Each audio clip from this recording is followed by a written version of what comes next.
We've got yet another new scam alert. Look out for those trying to pose as a mover. Yeah, the Better Business Bureau says it found widespread scams in the moving industry last year, and they get about 13,000 complaints and bad reviews about movers every single year. I want to bring in right now the Better Business Bureau President, Steve Bernas, to talk more about this. Hey, Steve, good morning to you. Good to see you. Good morning. How are you?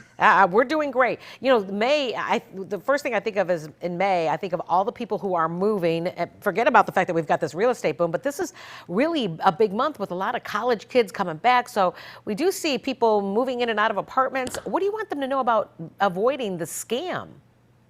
I think the most important thing, Anita, is to do the due diligence on the company. There are great companies out there, moving companies, but unfortunately some bad actors. And fortunately, the good movers are usually tied up with moves, so it's hard to find a mover. So consumers just go to Google and put in good mover, and they kind of take the first one they come across without doing any homework on them. And that's what we're seeing, is that these scammers are able to buy these ads on Google, so they cut the first and second listing, and consumers think they're a great company without doing any checking on them.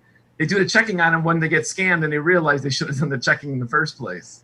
Steve, I was doing a little research on this. I came across a couple horror stories. In a couple of cases, the companies held the furniture hostage, kind of like for ransom.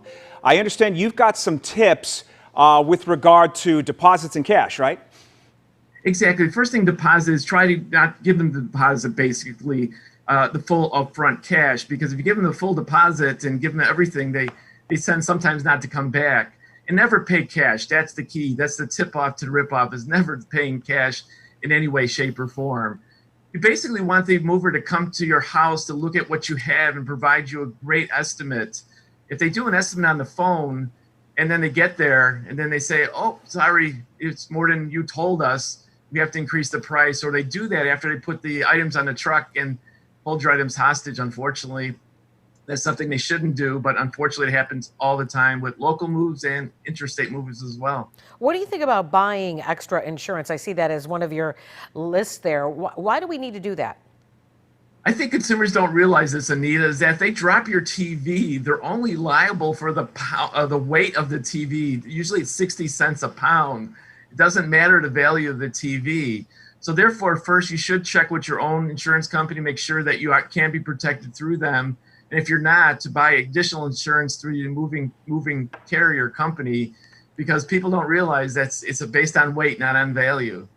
All right. Well, we need to make it clear, very clear to our viewers, that none of these movers you're looking at in this video have been accused of any wrongdoing. They're the good guys. Yeah, they are the good guys, Steve. Always great advice. Appreciate it. And as to Anita's point, there are a lot of people moving right now, so your timing couldn't be better. Thanks so much for joining us.